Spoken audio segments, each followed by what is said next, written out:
Akanksha Swaroop, and we are coming live to you from CNN News 18 Primetime Studio, presented by Greenland Laminates. It's being called an unprecedented move as senior officers in the Delhi government have released public notices to disown the registration process started by Chief Minister Atishi and former Chief Minister of Delhi Arvind Kejriwal for two schemes announced by the ruling Aam Aadmi Party in the national capital.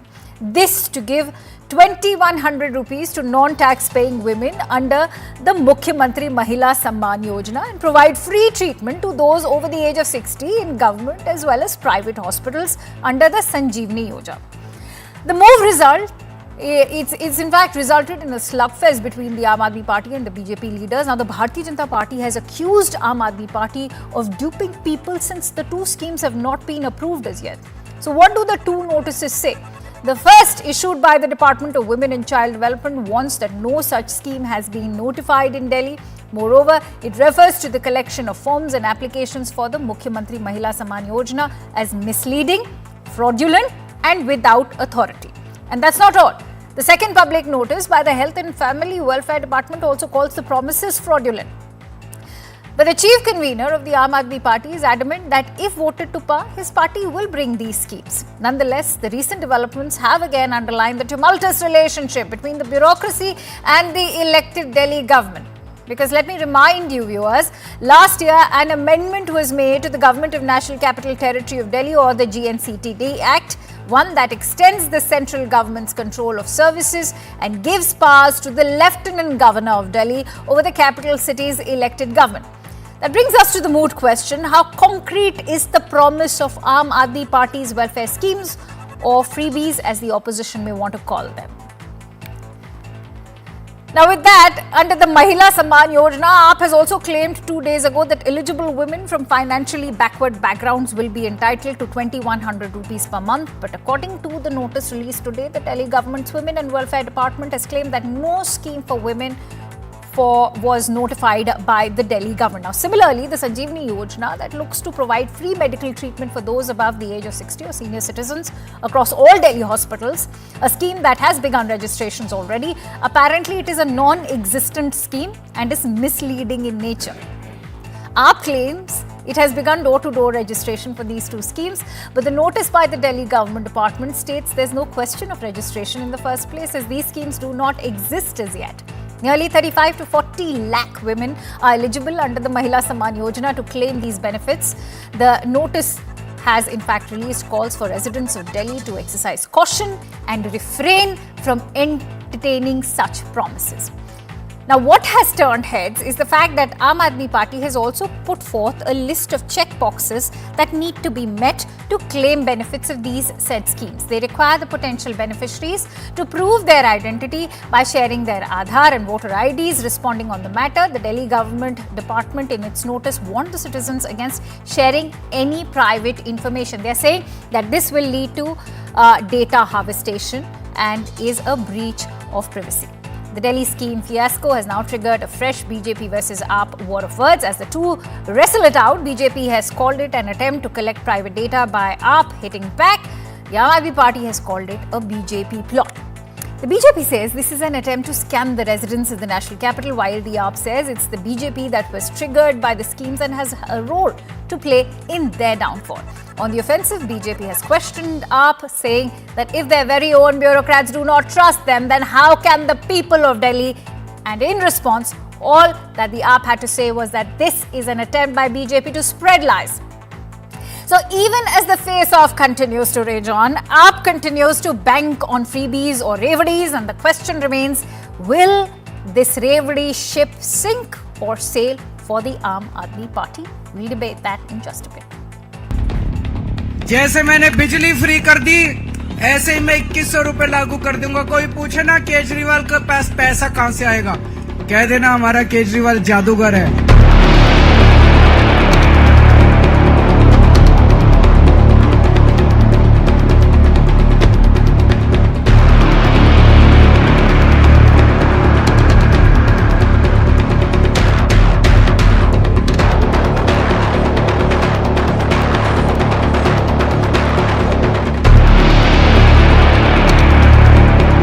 ये जो मर्जी notice निकलवा ले, अफसरों पे दबाव डाल के झूठे नोटिस निकलवा ले। लोग आ रहे हैं, लोगों को इन पे भरोसा नहीं है, लोगों को केजरीवाल पे भरोसा है। इन अफसरों ने जो ये गलत सूचना अखबार में छापी है, इनके खिलाफ पुलिस कार्रवाई भी की जाएगी। अरविंद केजरीवाल, ये योजना जो आप दिखा रहे हैं, ये योजना नहीं है, ये धोखा है। तो अरविंद केजरीवाल को अपने इस कृत्य के लिए माफी मांगनी चाहिए, जो उन्होंने दिल्ली की जनता को धोखा देने का काम किया। अगर कोई फर्जीवाड़े का राजा है पूरे देश के अंदर, तो वो फर्जीवाल केजरीवाल है।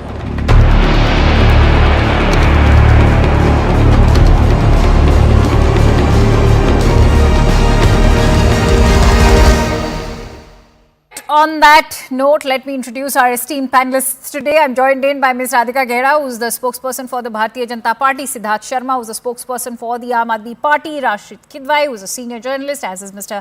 R. Rajagopalan. Thank you, Radhika and the gentlemen, for joining in.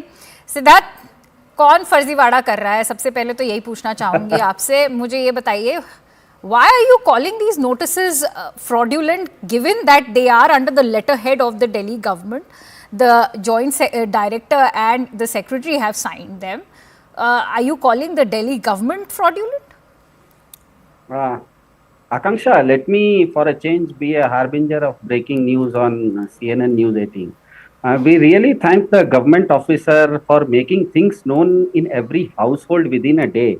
Till yesterday, we had only 15 lakh registrations of women and senior citizens in the Mahila Samman Yojana as well as the Sanjeevani Yojana.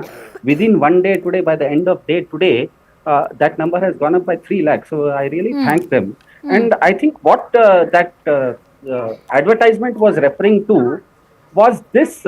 Strangely, what happens is that I'll give you a small humorous analogy.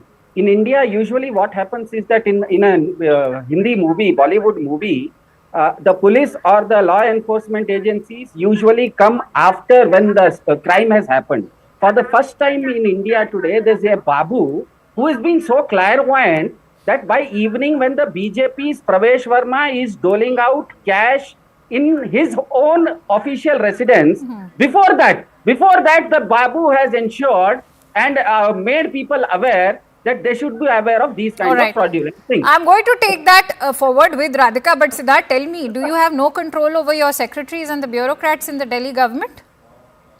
I think, according to that, whatever you have said already, you have reported certain things. Now, this is a sheet. This is what. So, how will you extend these freebies? How will you extend these freebies if you do not have control over your own bureaucrats? Why are you getting so angry? No, not angry. I'm just very excited to ask you so many questions. Akanksha, Siddharth. Akanksha, today is a Christmas day. So yes. Merry Christmas to you too. That's why my spirits are very high and joyous. Yeah, Merry Christmas, and also I thank Pravesh Verma who ensured today that without a Christmas tree, उन्होंने BJP को चने के झाड़ पे चढ़ा दिया cash for vote scam करके. So, and other than that, today is also Atal Bihari Vajpayee's 100th birth anniversary. Absolutely, it is. Siddharth, Radhika Ghera, the big allegation coming is, of course, against the BJP now, is cash for votes. And I wonder what the Aam Aadmi Party is going to do about it. But first, I'd like to hear from you. You know, it's irony dies a zillion deaths when the Aam Aadmi talks about fraud and cash for votes, you know. They are the ones who have been deceiving the people, especially the women of Delhi, right from the time of the inception. If you remember, Mr. Kejriwal's Rajniti was always based on women's security. He has failed the women of Delhi right from the time he stood up during the Nirbhaya Kand against the Congress government. And you remember there was a tweet by him in 2013. Like today when we asked Mr. Kejriwal about the number of rapes increasing in Delhi, when he used to question Ms. Sheila Dikshit, that time he wrote a tweet saying, do we need such a helpless CM? Because response of Sheila Dikshit after every rape is, what can I do? So this is the same Mr. Kejriwal who's repeating those words. When we come now, why I raise that, it's very important because there has been a consistent manipulation to play with the feelings of women, to play and deceive the women of Delhi continuously by Mr. Kejriwal, right from Mahila Suraksha to promising that there will be marshals in the buses. Now they come up with Mahila Samman Yojana. In March, they came up with this and said that 1,000 rupees will be given to every woman. Then a couple of months later, they said that because Arvind Kejriwal is in jail, nothing could have been fulfilled. So we had to wait.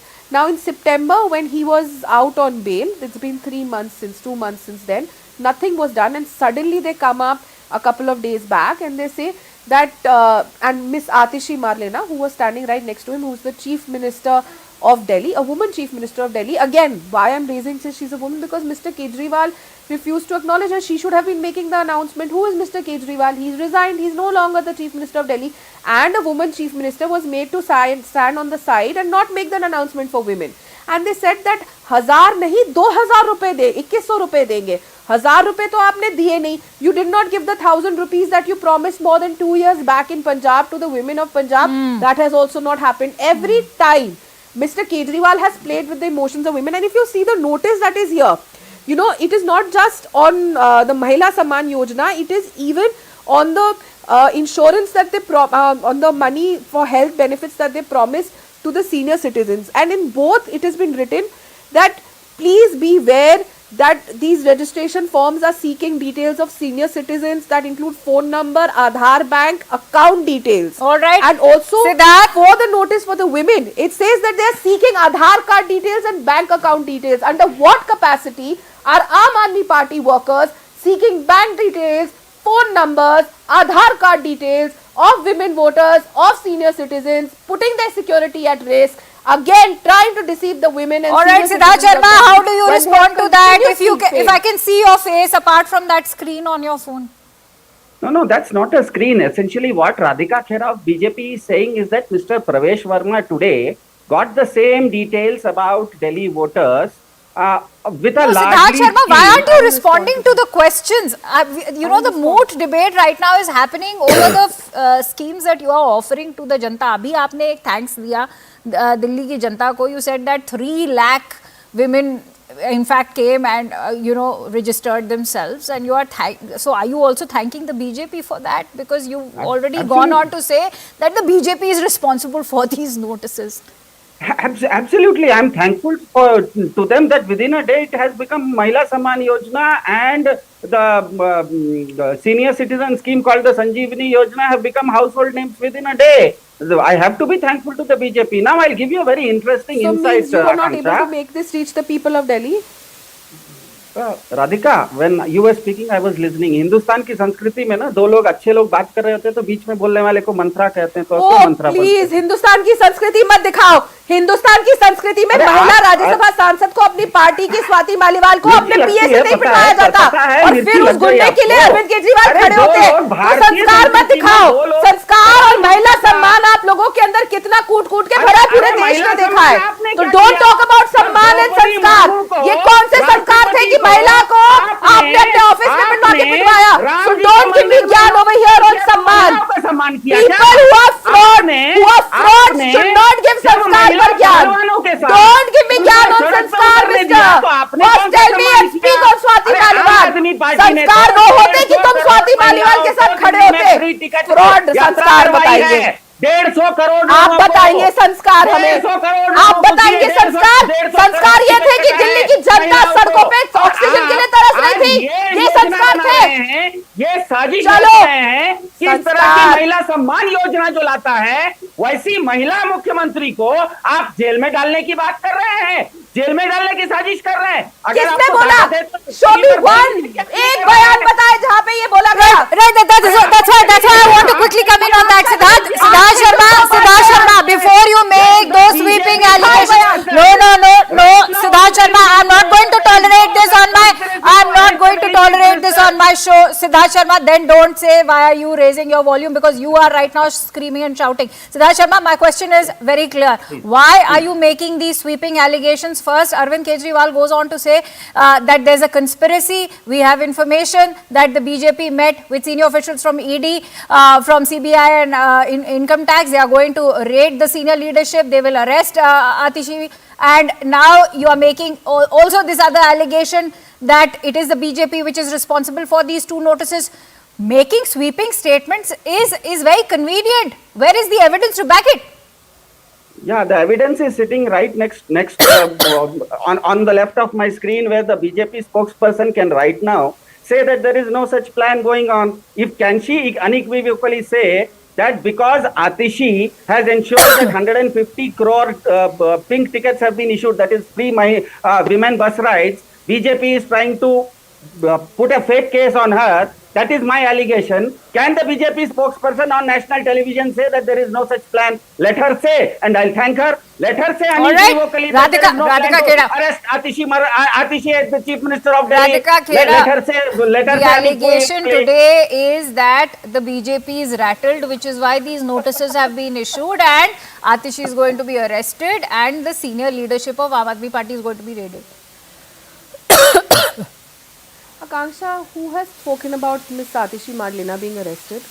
Why are they so scared? वो एक कहावत है हिंदी में, क्योंकि ये संस्कार की बात कर रहे हैं, हिंदी के बड़े बड़े शब्द बोले, तो हिंदी की कहावत सुना देती हूँ, चोर की दाढ़ी में तिनका. We have not spoken about Miss Atishi Madlena being arrested. It is the Aam Aadmi Party. अरे चोर चुप रहो, चुप रहो. Now coming back to the allegations that this man हो गया. Now coming back to the allegations that this man had said, ये संस्कारों की बात कर रहे थे. What संस्कार, मतलब संस्कार इतने हैं आम आदमी पार्टी में that when 5 years back Delhi was under corona, just after they came back to power, people were dying on the road begging for oxygen. ये संस्कार थे. You have been promising marshals in the buses and they are still not there. ये संस्कार है. You used to say Sheila Dikshit is a helpless CM because she cannot provide security to the women of Delhi. Yet you have failed the women of Delhi, and the condition of Delhi is worse than what it was under Congress government. Right. And you are saying that this is sanskar. You are promised water and नलका खोलो तो बदबू वाला पानी, काला पानी, नीला पानी आता है. This is sanskar. You promised that women security will be there, and you beat up black and blue your own Rajya Sabha MP Ms. Swati Maliwal, and your chief minister's PA does it inside the chief minister's house, which should have been a safe haven for anyone in the city, for any woman, the chief minister's house. And what, she was beaten black and blue, and chief minister remains quiet, and so do you. Ye sanskar hai, so don't get me started on sanskar. I will come back to the moot question. I was talking about Mr. Parvesh Verma over here. Well, let me tell you, Mr. Parvesh Verma made it absolutely clear. He runs an NGO. It's his trust in which he's been doing this for years, and this is not the first time. So don't try to beat around the bush and try to hide your own incapabilities and all your deceptive measures that you've been doing, and all the deceiving you've been doing to the women of Delhi, to the senior citizens of Delhi. And apart from, providing security and safety to women, I also would want to know, is there any welfare scheme that can help us reduce the AQI? Or perhaps even clean up the Yamuna, which your chief convener very, vehemently had assured and promised to do so, but he's failed to do that. Rashid Kidwai, I'd like to quickly bring you in, and thank you for so patiently awaiting your turn. Do you think that the amendments that have been made to the Delhi Services Act are now only deepening that rift between the centre and the state, and that sort of now coming to the forefront during this assembly election campaign? Absolutely, Akansha. I think there's a very big disadvantage for any political party that's ruling Delhi, because they do not have that powers. They don't have any control or connect with the chief secretary and all the departmental heads who report directly to the lieutenant governor. But specifically to the debate, that public notices that have been issued on a political turf, Akansha, it has a potential to boomerang. Here is a political party that is trying to, empower the way BJP did in Madhya Pradesh and recently in Maharashtra, empowering women voters by this Ladli Bahna and Ladki Bahna Yojana, and getting, huge political benefits. Now, the fact of the matter is that the BJP here is seen as someone who's denying it. What is Radhika Khera's stand on women getting this Mahila Samman Nidhi? Is she for it or is she against it? To say that law and order, everybody knows in Delhi, law and order is not a state subject. So that is not something you can beat Mr. Kejriwal with. Kejriwal is a very clever politician. He's a politician among politicians. No, He's my doing it with a concern, sense of purpose. Mr. Kidwai, so I think the BJP will have to find a political response. My concern, Mr. Kidwai, is not about whether or not there should be welfare schemes for women, given that we've already seen them being doled out in MP, in Maharashtra, in Jharkhand, in Rajasthan. But my question is, how will they even reach these women? And Radhika Khera, perhaps you can help me understand that. Yeah. See, two things Mr. Kidwai pointed out. Mr. Kidwai pointed out that say women's safety and security does not come under the Delhi government. Well, then why on 27th of June 2013 did Mr. Kejriwal tweet, and it's here available for you, you can search it too, Sheila Dikshit's response after each rape. What can I do? Delhi police not in my control. Do we need such a helpless CM? Then why was he calling her an helpless CM? Was he dumb then or is he dumb now? Does he think people of Delhi were fools then or are they fools now? So you have to stay on one line. If you called her a helpless chief minister then you yourself are a worse chief minister and even more helpless than she was. Coming back to when he talks about that महिलाओं को सम्मान क्यों नहीं देना चाहिए, बिल्कुल देना चाहिए, but you have to clarify. Now Mr. Arvind Kejriwal is going around and screaming on top of his voice and saying हर महिला को दिल्ली की मैं 1000 नहीं 2100 रुपए दूंगा. What about the 1,000 rupees that he promised in Punjab 2 years back? They have still not reached. Coming back to Delhi, you promised 1,000, now you're coming to 2,100. There's still time. Elections have not been announced. Was his government sleeping for a long time? He came out on bail on 13th September. Why was this scheme not bought out and rolled onto the ground? I want to bring you one more thing. Okay. One small question, Akanksha.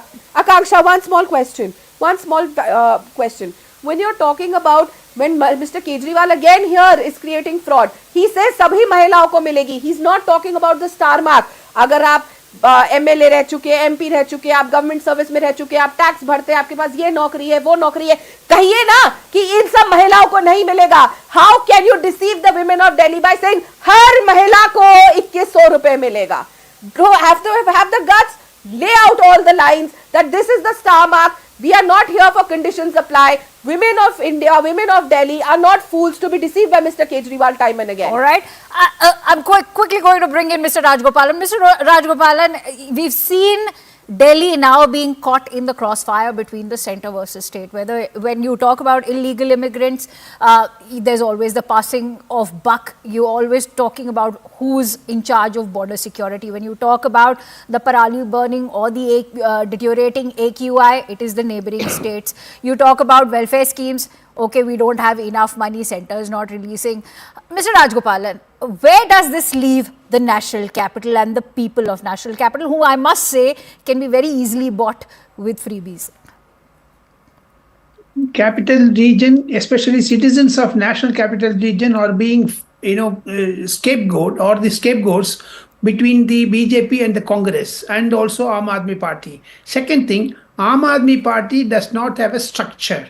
Sanjeev Yojana or for that Mahila Yojana, there is no structure, and Babu Dam is divided into two parts. One is for, one is against. Second thing, Arvind Kejriwal is also doing a diabolical issues because he does not want certain things to come to the fore, especially whenever the migrants issue or for the Sanjeevani or for the women programs are being done. Why should Mr. Arvind Kejriwal go public without having a proper, base arguments? And today's advertisement and also today Aam Aadmi Party going to the women voters, taking the statistics are definitely anti-constitutional, anti-government measures, and it's a fraudulent act. Will they supply these details of 1 lakh or 3 lakh women voters Aadhaar cards to be sold?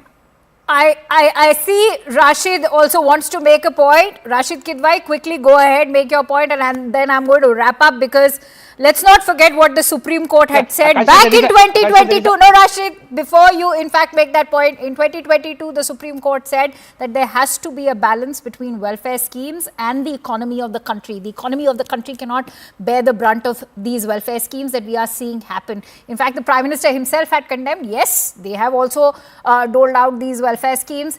But why not focus on concrete policy initiatives which look at the overall holistic development of a state? Akansha, if you want to change the grammar of Indian politics, you are free to do so. All of us as political commentators can say that this is wrong, this is right, that's a value judgment. In substantive term, there is the old Hindi, there is a Hindi film dialogue, which I want to improvise a bit, saying that, tumhara ishq, ishq, hamara ishq, lust. See, the fact of the matter is that both sides and entire political class is indulging in no holds barred, this kind of revelry culture of populism. And the BJP is a very shining example, a beneficiary of that revelry culture. So therefore, I think it is little unfair to expect Mr. Arvind Kejriwal to play by, rule book or the way Supreme Court guidelines are or the spirit of Supreme Court's view. As a citizen, I would want everyone to obey, but people are not doing. I am saying this Delhi, government, this notice, public notice, has a potential to boomerang, politically, damage the BJP. BJP must understand Mr. Kejriwal is going to use this as something that is anti-people, that as if, the BJP doesn't want 2100 rupees to go to women. The class of women we can vary. All right. But, it will have a huge impact on the voter psyche. Mr. Rajgopalan, we are talking about the impact on the voter psyche, but even if I go by the point that Mr. Rashid Kidwai is making, even if we were to sort of acknowledge the role that welfare schemes or freebies, reveries, whatever you may want to call them up, the role that they are playing in election campaigning, the fact of the matter remains, as far as Delhi is concerned, can Arvind Kejriwal and Atishi ensure that these welfare schemes reach these people? It's not going to be the same after the last time around when they were campaigning, because remember, it's only last year that amendment has been made to the Delhi Services Act. Will the people even be able to avail these welfare schemes? Mr. Rajgopalan. Both Kejriwal and Atishi will fail because Maharashtra model, they have already paid the amount to the beneficiaries, whereas here Arvind Kejriwal is not assuring that payment. They are still collecting. So therefore, Arvind Kejriwal is playing with fire. I don't agree with the previous speaker. It will not boomerang on BJP. It is going to boomerang only on Aam Aadmi Party because they are diabolical. They are fraudulent act of collecting the data without any authorization. If anyone files a police complaint about the advertisement, definitely police will take note of it, because who authorized that advertisement? Who authorized it? How can the advertisement appear in newspapers without the chief minister's consent? All right, Radhika, quick 15 seconds. Mr. Rajgopalan, you're right. If someone files an FIR, if you're aware, the Congress has already filed an FIR today evening against the Aam Aadmi Party and Mr. Kejriwal for his fraud measures. It's so crazy. I say it's crazy because just a couple of months back during the Lok Sabha elections, the same Congress was vouching and giving sermons on the credibility of Mr. Kejriwal and that he is not a fraud and that he has not committed any crimes. And today they have gone on to file an FIR against these things that the Aam Aadmi Party is doing, and on these issues only. So the people of Delhi are seeing through both the Aam Aadmi Party. It's just very unfortunate that we have an opposition where they are fighting amongst themselves. In fact, we heard what Congress had to say for Arvind Kejriwal today. सबसे बड़े फर्जीवात बोले गए हैं आज. Unfortunate, but I'm still going to focus on how it is very important that long-term capacity building be focused on projects which in fact include sectors of healthcare, even education, and of course, as we all know, even employment. Many thanks to you, Radhika, and the gentleman for joining in on this discussion. And with that, we slip into a quick break here on Brass Tacks. But on the other side, we will tell you all about how Bangladesh has provoked New Delhi yet again. We'll be back in just a bit.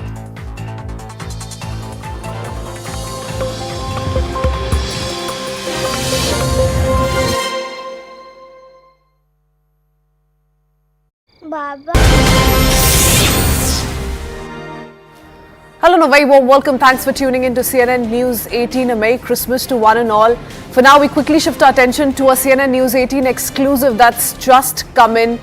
Details of the same on your screens, viewers. CNN News 18 exclusive. Pakistan airstrikes have killed 20 in Afghanistan. The Afghanistan government says they will retaliate. According to the Afghanistan government, airstrikes have killed only civilians, and they've also called these unfortunate strikes. This happened at a time when talks with Pakistan's special representative have been ongoing in Kabul. So this is the latest bit of breaking news update coming in. Some of those visuals also that we'll try and put out in just a bit. But going across to Siddhant Mishra joining us with more details. Siddhant, with Afghanistan government very closely monitoring the situation, tell us a little bit about how they're viewing this and most importantly about what we know with regards to these airstrikes in Afghanistan. Well, Pakistan airstrikes killed 20 in Afghanistan. In fact, the Afghanistan government says that they are going to retaliate. This perhaps escalated tensions between Afghanistan and Pakistan. In fact, the airstrikes killed civilians. This is what is being reported. Strikes happened at the time when talks with Pakistan's special representative was going on in Kabul. In fact, the Defense Ministry has called it a brutal bombing. Afghan Defense Ministry has called it a brutal bombing. Pakistan, in its defense, has to say that the security that this has been done on the hideouts of TTP, where and dozens of TTP militants were killed in the bombing. TTP sources say that the camp of Pakistani displaced people and civilians were killed. Earlier, Pakistan's special representative met Sirajuddin Haqqani and Mustaki in Kabul. So perhaps there are two versions that we are getting right now. Afghanistan has to say that the civilians have been killed in the brutal air bombings by Pakistan. Pakistan has to say that the TTP hideouts have been hit. Now, Pakistan always had issues with TTP because Pakistan security sources say that TTP is responsible for most of the blasts that have taken place in Pakistan in last 1 year or even more than that. So the TTP targets were struck, but Afghanistan has to say that the civilian targets were hit by the Pakistani forces. And interestingly, it happened when the special representative talks was going on in Kabul. It would really be interesting to see that how situation unfolds here onwards. But right now, this has escalated tensions between in the AFPAC region. Okay, there's most certainly an escalation in the tensions between the two. Already there were tensions that were simmering, Siddhant, given the presence of Pakistani militants in Afghanistan. From that to finally, reaching a point where we see these airstrikes, at least 20 of them in Afghanistan, Pakistan airstrikes being carried out. You're telling us about the version coming in from the Afghan officials, but what about Pakistan? Anything officially that's been stated as yet? Well, yes, they have, Pakistan intel sources have confirmed this to Manoj Gupta, that the targets which were hit belong to the TTP. They were TTP hideouts, and no civilian targets were struck by the Pakistani forces. So that is what Pakistan is saying in its defense, because they also don't want Afghanistan to say that the civilians have been killed or civilian targets were struck. But Afghanistan has to say that has called it a brutal bombing, and Afghanistan has to say that the civilians have been targeted. Perhaps this would escalate tensions in the whole of AFPAC region, which is already unstable. Islamist forces have a larger role to play as far as the Afghanistan-Pakistan border is concerned. Both countries keep alleging each other for the cross-border terrorism.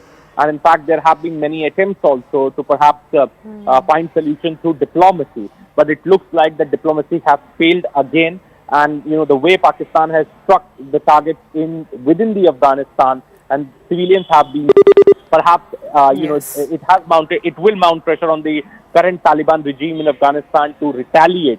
And there would be a lot of pressure on them because they cannot let Pakistan breach their their territory and come and bomb in the Afghanistan territory. Perhaps that has not gone down well with the Taliban government. In fact, some officials from Afghanistan also maintain that the ones who've come under direct attack are the Waziristani refugees, or civilians who essentially stand displaced because of military operations in Afghanistan's tribal area. Hello and a very warm welcome. Thanks for tuning in to CNN News 18. A Merry Christmas to one and all. For now, we quickly shift our attention to a CNN News 18 exclusive that's just come in. Details of the same on your screens, viewers. CNN News 18 exclusive. Pakistan airstrikes have killed 20 in Afghanistan. The Afghanistan government says they will retaliate. According to the Afghanistan government, airstrikes have killed only civilians, and they've also called these unfortunate strikes. This happened at a time when talks with Pakistan's special representative have been ongoing in Kabul. So this is the latest bit of breaking news update coming in. Some of those visuals also that we'll try and put out in just a bit. But going across to Siddhant Mishra joining us with more details. Siddhant, with Afghanistan government very closely monitoring the situation, tell us a little bit about how they're viewing this, and most importantly about what we know with regards to these airstrikes in Afghanistan. Well, Pakistan airstrikes killed 20 in Afghanistan. In fact, the Afghanistan government says that they are going to retaliate. This perhaps escalated tensions between Afghanistan and Pakistan. In fact, the airstrikes killed civilians. This is what is being reported. Strikes happened at the time when talks with Pakistan's special representative Mead was going on in Kabul. In fact, the Defense Ministry has called it a brutal bombing. Afghan Defense Ministry has called it a brutal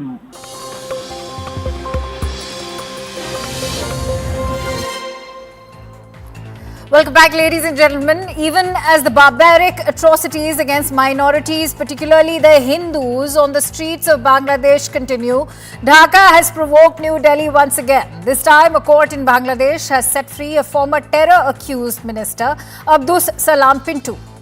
He's not only accused of funding terror activities in Pakistan-occupied Kashmir, but has also played an instrumental role in the recruitment and training of terrorists in Pakistan-occupied Kashmir. This terror-accused minister was in jail for 17 years after being convicted in the 2004 plot to assassinate Sheikh Hasina, and now the Yunus government has set him free. This India baiter is now a free man. Meanwhile, Bangladesh's foreign ministry has stated that it's awaiting a response from India regarding the request for the extradition of Sheikh Hasina. Can you believe it, viewers, that now Pinto is being released? And that in its approach to cater to radical elements, what Bangladesh is forgetting is India's global position and the many ways that India could reprimand Bangladesh if it wanted to. As the clamour for iron fist approach by India grows louder, many believe it is time for New Delhi to draw the line. But let's also deep dive into who exactly is Abdus Salam Pinto, a former minister in the BNP government. Pinto's links with terror cannot be overlooked. Not only did he fund the terror outfit Harkat-ul-Jihad al-Islami, but also helped the terror outfit procure weapons, even train terror recruits. Pinto also faces charges of plotting attacks across India and funding terrorism in Pakistan-occupied Kashmir. He was also convicted in 2004 for planning a bomb attack on Awami League rally. The attack killed 24 people and left more than 300 injured. It was during this rally that the plot was orchestrated to kill Sheikh Hasina. Following that deadly attack, Pinto was sentenced to death in 2018.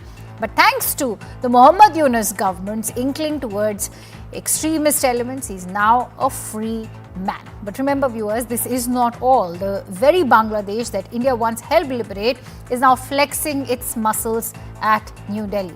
2 days ago, on Monday, Dhaka sent a note verbal in connection with an extradition request for Sheikh Hasina. Responding to that matter, Indian government sources confirmed to have received a note verbal from Bangladesh High Commission. However, they have refused to offer any comments on this matter just yet. And today, Dhaka has said that it would send a reminder letter to New Delhi if the Indian government does not respond to the diplomatic note sent regarding the extradition of the ousted Prime Minister. This extradition row is just one of the many ways Dhaka has been pricking the bubble for New Delhi ever since Sheikh Hasina's ouster and Yunus administration's takeover. Just to name a few, earlier this year, on 28th of August, the Yunus administration revoked the ban against terror outfit Jamaat-e-Islami. 2 days later, the Yunus administration set free Jashimuddin Rahmani, the chief of the Islamist outfit Ansarullah Bangla team. On 6th of December this year, Bangladesh border guards entered the Indian territory and halted the renovation of a temple in Assam. Even the forces are now hands in glove with radical elements, and this has come as a major concern for New Delhi. Earlier this month, Bangladesh even discounted India's role in the 1971 war, saying that India was merely an ally and nothing else. And just yesterday, a court in Bangladesh set free another India baiter accused to fund terror in Pakistan-occupied Kashmir, Abdus Salam Pinto. Is it time for India to now adopt an iron fist approach? That's a question we'll be posing to our guests in just a bit.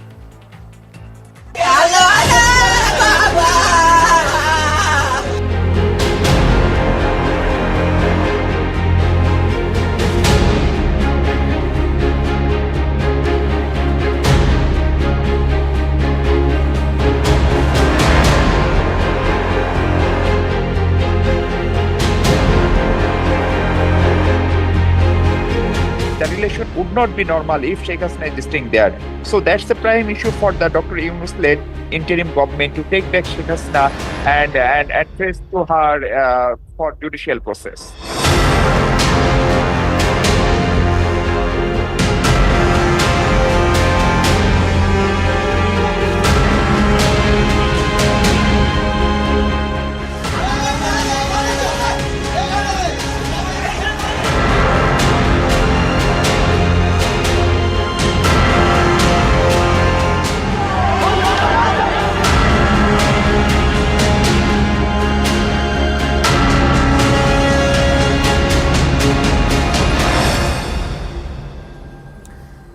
And with that, let me take the opportunity to introduce our esteemed panelists. I'm joined in by Ambassador Pinak Ranjan Chakrabarti, who is a former Indian ambassador to Bangladesh and former secretary at the MEA, Salahuddin Shoaib Chaudhry, who is the editor at Blitz, which is a renowned Bangladeshi newspaper, Mr. Saddam Hussain, who's a higher council member at the Gono Odhikar Parishad.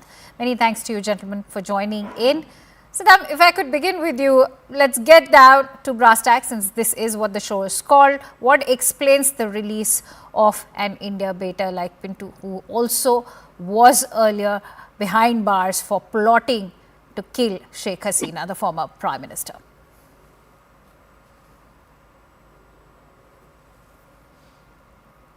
Is that to me? No, that question's for Saddam Hussain. Saddam, can you hear me?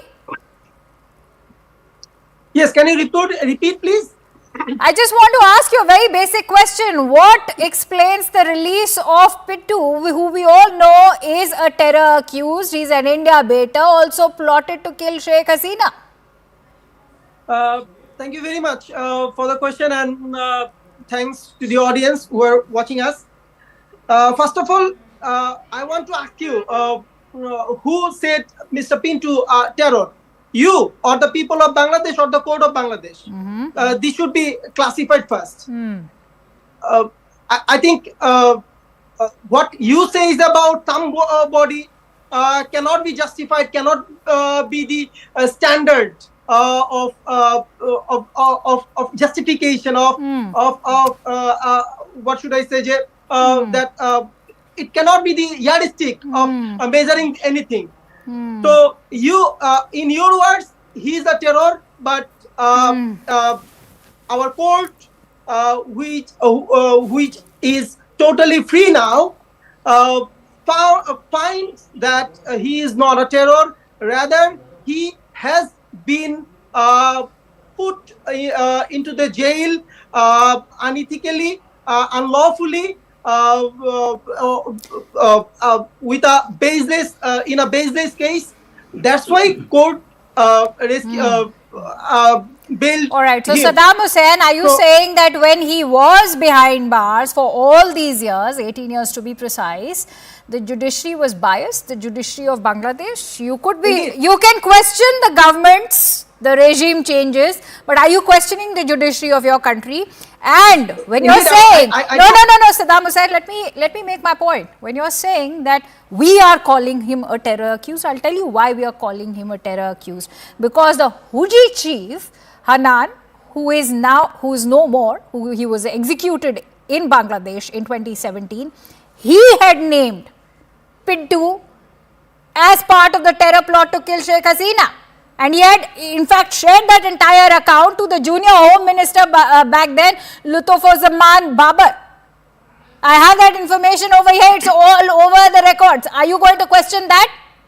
Yes, I do. I do question that, because the event you are mentioning,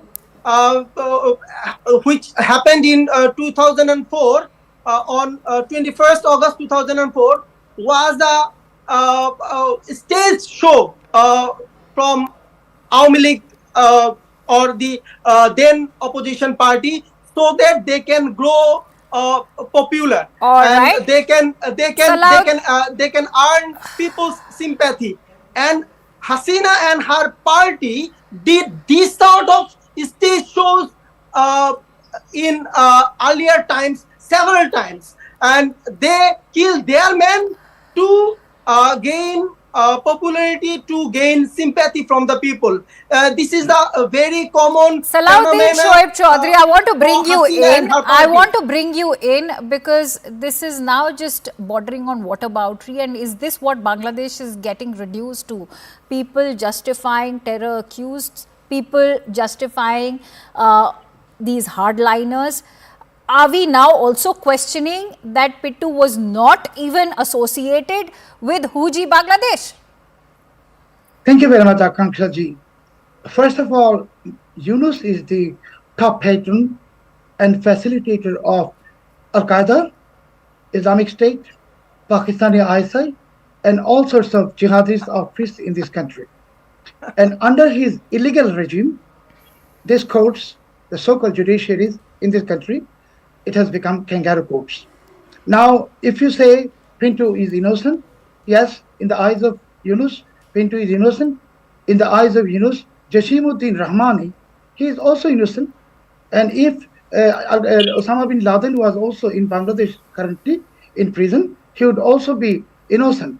Because in the eyes of a jihadist, in the eyes of a terrorist, another jihadist is innocent. So that is exactly what they are trying to say.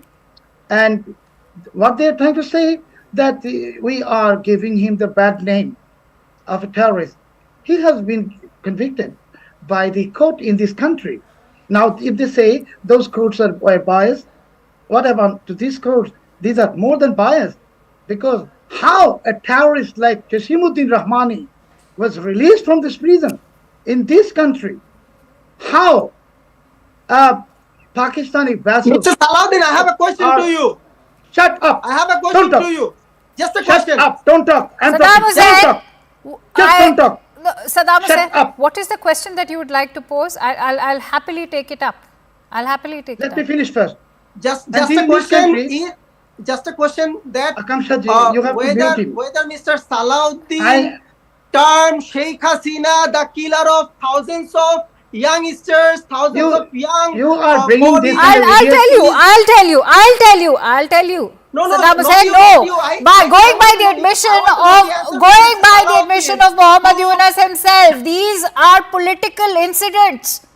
And the attacks that were happening were attacks targeting the Awami League in August of 2024. That is what Muhammad Yunus himself has said, that these are political incidents. When he was asked about these attacks against the minorities, that's when you call it political incidents. And when you political incidents and then on the other hand you give assurances that Hindus in Bangladesh are safe. How can they be safe? Not a single Hindu has been. Not a single Hindu. No, I'm not going to waste my time over this, Ambassador Chakrabarti. You're talking about, Bangladesh. It's becoming a bargaining chip of sorts. They're saying you must help us to extradite Sheikh Hasina. But what is the guarantee that Sheikh Hasina is now going to be even safe if she is extradited, when you have people like Pinto who in fact plotted to kill her? They've all been released. Well, one thing is very clear to me, having served 6.5 years in Bangladesh, that this government, led by Professor Yunus, has joined hands with the Islamists, the BNP, Jamaat, and others, all the anti-Awami League, groups and parties, and hence the agenda is very clear. The agenda is very clear because you can see how the judiciary is behaving in clearing, acquitting. They are now acquitting after so many years all these people who were convicted by the same judiciary. So now I don't know how you want to look at this, but you can say that judiciary was biased, so then we can say that this judiciary is biased. Anyway, that's a futile argument. But the fact is, the political decisions that have been taken to release these people show a particular trend. We are noting this trend. I think the government of India is very, very clear, and they are noting this trend. It's also very clear that they want to bring back all these people into the political landscape again, so that they can fight elections, etc. And the Awami League, which has been, on the run and have been hounded and killed, and they don't want the Awami League to actually participate in the election. And some of the demands that I have seen is that even the Awami League should be banned. Anyway, that is their decision, whatever they wish to do. And as far as I am concerned, we will be watching the situation. We have not reacted angrily, or we have not reacted with any, force. But I think, coming just the last point on the extradition issue, I think Bangladesh has every right to ask for extradition of Hasina.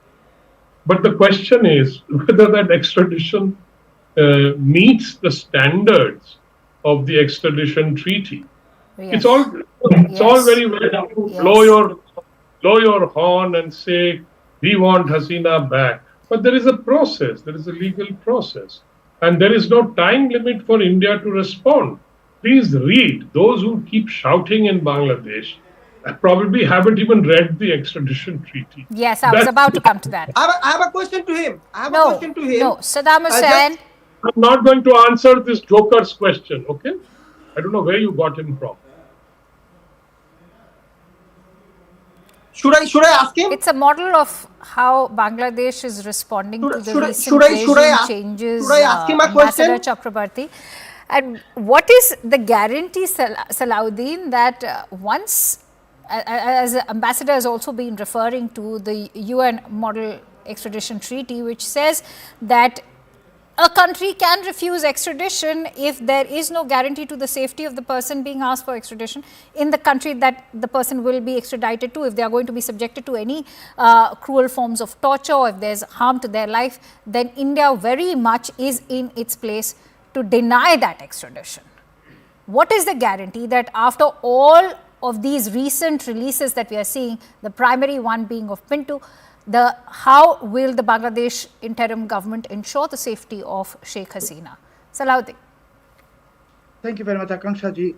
A few hours ago, one of the BNP leaders was saying, when he was asked that Sheikh Hasina may return to Bangladesh, he said, send her for 1 hour and see what happens to her. Meaning, sending Sheikh Hasina into the tiger's den so that she can be BNP is not running the government. Finished. And you see these kind of people, Saddam Hussein, this kind of people, the party, they don't have even fractional vote in this country. They don't have the capacity of winning even 1 seat out of 300 seats. And these are the hooligans of Yunus. These are the low-graded people, third-class people, I'm like Taliban. They have been behaving like Taliban. And in this country, these are the idiots, Taliban, and hooligans, and criminals, and terrorists. They are ruling this country. Who is Saddam Hussein? His party does not have any ability of even getting 1 seat out of 300 seats. And he is appearing here. Who is he? We did not have he the does scope. not represent the people of Bangladesh. He does not know. We did not have the scope to contest. Mr. Yunus is sending his hooligans and thugs and terrorists just to create atmosphere, and he is abusing India. Although you are a Bangladeshi, you are totally ignorant of the illiterate. Saddam Hussein, I'm just going to ask you one question. How ignorant are you that you are defending a man like Pinto, who we all know was associated with Huji Bangladesh? That has been proven. It's been proven that the Huji Bangladesh was conducting terror attacks between 2002 and 2009. So much so that Huji Bangladesh has also been held responsible for the Samjhauta Express blasts at the American Center in Kolkata, at the STF in Hyderabad. What all are you going to defend? And as I said, the former chief, Hanan himself has admitted let me that weapons were supplied. You are not letting me to answer. Let me answer first one.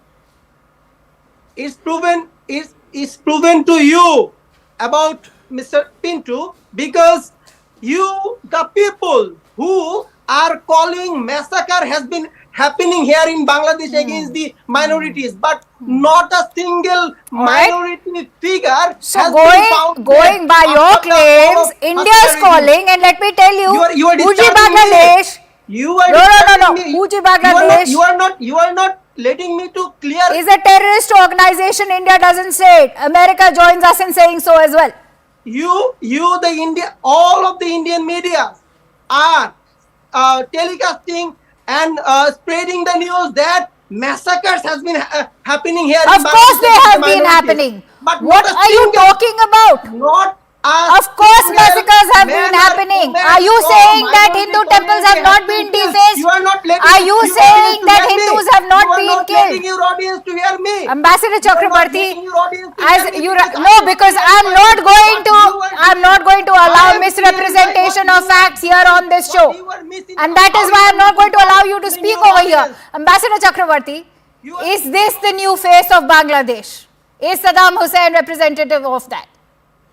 Yes, indeed, he is, because and I believe that even Professor Yunus is, because he's joined hands with these kind of people in doing what is happening in Bangladesh. I mean, I am very, very surprised. I used to know Professor Yunus, and I've met him many times. And so as a diplomat, I would like to understand, why is this happening? Why is Professor Yunus? I mean, is it only because Hasina did certain things, etc.? What about the country, country's image, the country's, democratic institutions? Obviously, they don't have democratic institutions. The judiciary. I mean, is it normal for a country that some people go to the Supreme Court and ask all the Supreme Court judges to resign? Have you ever heard about this? Anywhere in the world? They call it a revolution and all kinds of things. Well, I don't know, but if they wish to go down, illegally wanted if they go down this road, they will have to suffer. There will be consequences for these actions ultimately in the future. Whoever is leading it and whoever is guiding all this process, and of course, Mr. Yunus is obviously succumbing to that pressure of various forces who are saying, do this, do that. I think it's not going to be good for Bangladesh. And as somebody who has been in Bangladesh, has a lot of friends, and I believe that, that India wishes well. India does not want Bangladesh to become a failed state or anything like that. No, but they do want, going by what Mahfouz Alam has to say, they do want Indian territories to become part of Bangladesh. Saddam Hussein, what gives Mahfouz Alam that kind of confidence when you can't afford your own country, the confidence that Indian territories should become part of Bangladesh, and then you delete that post. And then your interim government says that, we are not supporting this.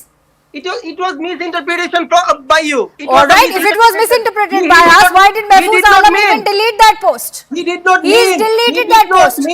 He did not mean to extend our territory. He did not mean that. Rather, he meant that in future, what may happen, we don't know, but he wanted to... you're really not taking this discussion forward. Salahuddin Chaudhary, if I can quickly bring you in. All these anti-India moves, whether it is the release of Jaish-e-Mohammed Rahmani, who plotted to attack India, or it is revoking the ban on Jamaat, the attacks on Hindus, and now the release of Pittu. Will you not? Where is this headed to, especially after we've seen the Foreign Secretary Vikram Misri make that visit to Bangladesh? Is Bangladesh even interested in resurrecting its time-tested ties with India? Salahuddin Chaudhary. Bangladesh currently is under the control of Al-Qaeda, Islamic State, Pakistani ISIL, and other Islamic forces, and they are doing what they should do. And these people like Saddam Hussein, they are trying to glorify organizations, terrorist organizations like Harkatul Jihad, which is designated by the US. And I am calling upon my US friends to designate these people immediately. For India or someone individuals like Saddam Hussein and his leaders, they must be designated because they are glorifying Harkatul Jihad. It's unfortunate that we have frogs in the well like Saddam Hussein, and perhaps that is going to spell the doom for Bangladesh. Many thanks to you gentlemen for joining in, and that's all from my side. Thank you so much for watching Brass Tacks. Up next is the Hard Facts with Rahul Shivshankar. Greenlam Laminates presents CNN News 18 Primetime Studio.